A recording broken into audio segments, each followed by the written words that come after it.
फलस्तीन, Jerusalem, दुनिया की सबसे important city as the capital of Israel. क्योंकि जेरूसलम और उसके आसपास अल्लाह ने अपने हजारों पैगंबर भेजे, जैसे कि इब्राहिम, दाऊद और सुलेमान अलैहिमुस्सलाम।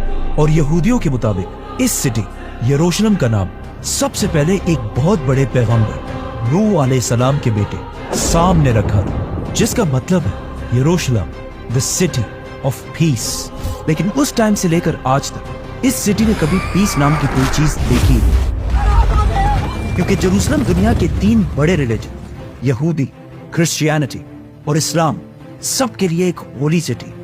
क्योंकि जेरूसलम के अंदर ये जो जगह है जिसे बैतुल मकदस कहा जाता है, इसकी ये साइड वेस्टर्न वॉल है, जो आज यहूदियों के लिए सबसे होली जगह है। यहां से थोड़ी दूर एक चर्च है जो आज क्रिश्चियंस के लिए सबसे होली साइट है, क्योंकि क्रिश्चियंस का मानना है कि इस चर्च के नीचे आज तक ईसा अलैहिस्सलाम की खाली कब्र मौजूद है। और इसी बैतुल मकदस के ऊपर मस्जिद अक्सा भी बनी हुई है, क्योंकि बैतुल मकदस मुसलमानों के लिए भी मक्का और मदीना के बाद दुनिया की सबसे होली जगह है। जब रसूलुल्लाह सल्लल्लाहु अलैहि वसल्लम मक्का में थे, उन्होंने कई साल तक मक्का के लोगों को इस्लाम की तरफ आने की दावत दी, लेकिन उनकी बहुत कोशिश के बाद भी मक्का के सिर्फ कुछ ही लोगों ने उनकी बात पर इस्लाम कबूल किया। और ये लोग भी मक्का के कोई पावरफुल लोग नहीं, बल्कि इनमें बहुत सारे ऐसे थे जो मक्का के सबसे कमजोर लोगों में से थे, जिसकी वजह से मक्का के लोग इन पर बहुत जुल्म किया करते थे। इस सब के बाद भी आप सल्लल्लाहु अलैहि वसल्लम इन सब से कहते रहते कि आज तो मुसलमान कमजोर है, लेकिन एक दिन ऐसा जरूर आएगा कि मुसलमान रोमन और पर्शियन एम्पायर दोनों को फतह करेंगे।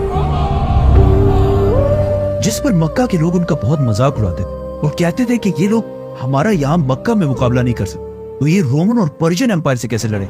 लेकिन अब रसूलुल्लाह सल्लल्लाहु अलैहि वसल्लम की वफात के कुछ ही साल बाद मुसलमानों ने उमर बिन खत्ताब रज़ियल्लाहु तआला अन्हु की खिलाफत में रोमन और पर्शियन एम्पायर दोनों को यरमूक और कादसिया जैसी जंगों में पूरी तरह हरा दिया।